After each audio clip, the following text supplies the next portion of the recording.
Welcome to Speak English Like a Pro. I'm thrilled you're here today because we're diving into something super fun, real life stories that will help you speak English like a pro. I've got three incredible stories lined up, all inspired by things that could happen to any of us.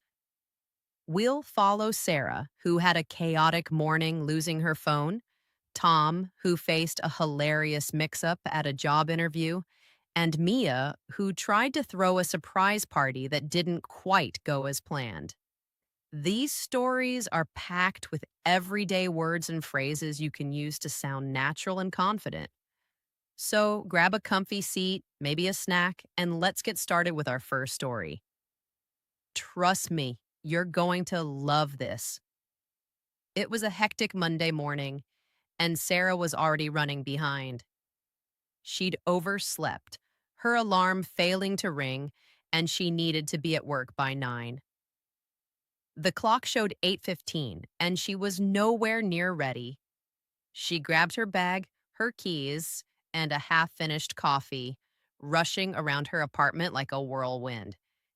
But when she reached for her phone to check the time, her pocket was empty. Her heart sank.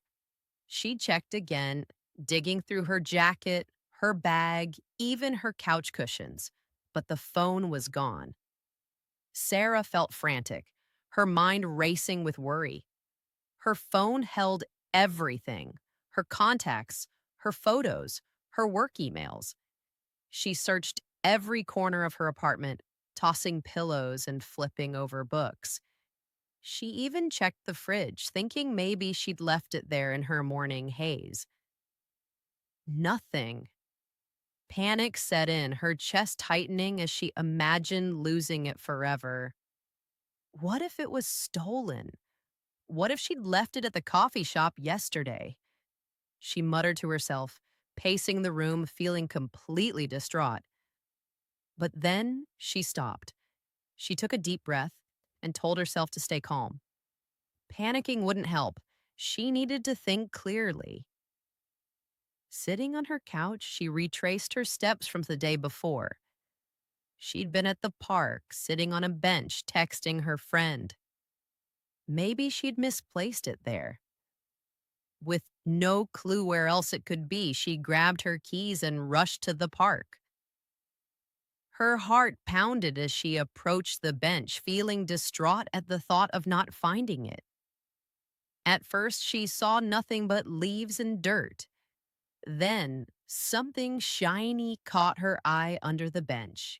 She bent down, her hands trembling, and there it was, her phone, safe and sound. She retrieved it, dusting it off, and felt a wave of relief wash over her. She smiled, clutching the phone tightly, grateful it wasn't lost forever. Eventually, she made it to work. A bit late, but with a lesson learned. Staying calm can help you find what you're looking for. Sarah's day started with chaos, but it ended with a sigh of relief and a story to tell. Now, let's move on to our second story about a guy named Tom and a job interview that went completely off the rails.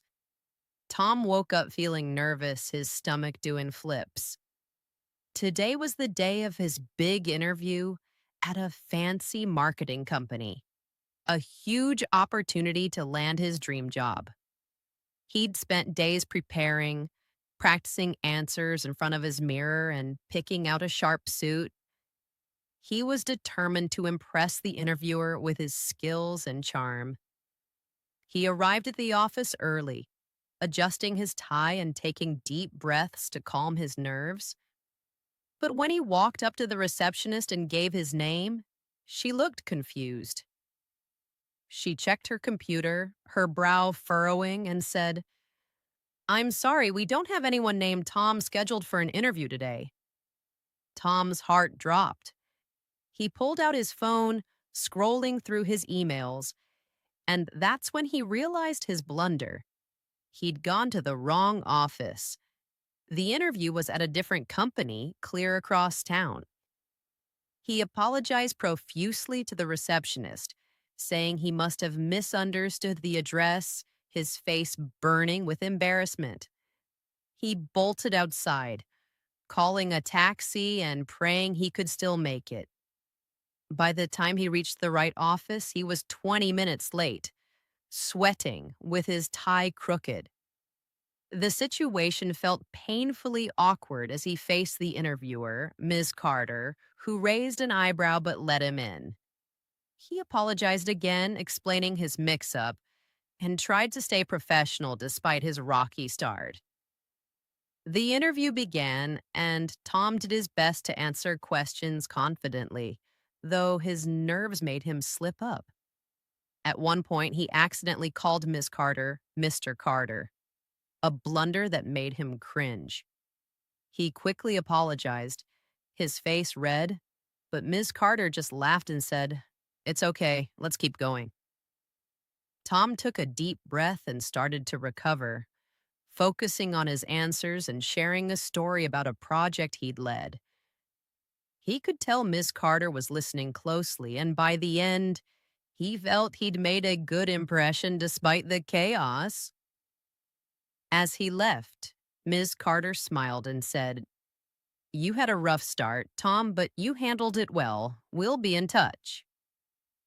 Tom walked out feeling hopeful. He'd made mistakes, but he'd shown he could recover and stay professional, turning a bad day into a chance to shine.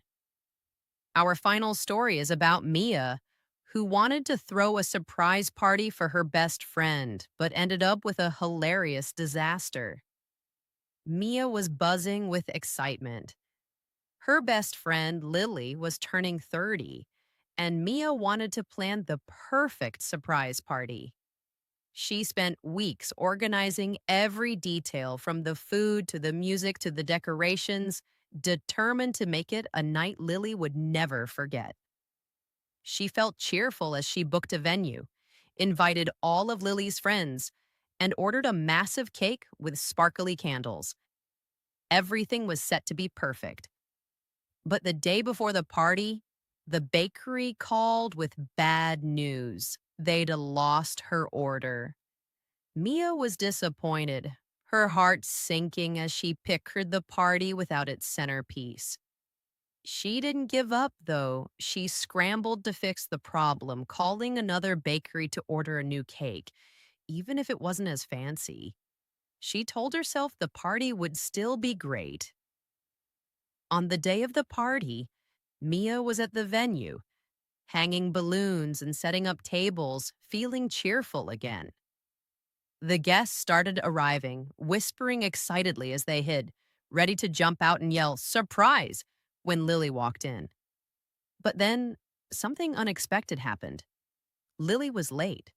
10 minutes passed, then 20, then an hour. Mia texted her, but there was no reply. The guests were getting restless, munching on snacks and checking their phones. Mia started to worry she'd ruined the party. Had she messed up the plan? Finally, Lily walked in and everyone shouted, "Surprise!" But instead of looking thrilled, Lily looked embarrassed, her cheeks turning pink. She pulled Mia aside and whispered, "I already knew about the party."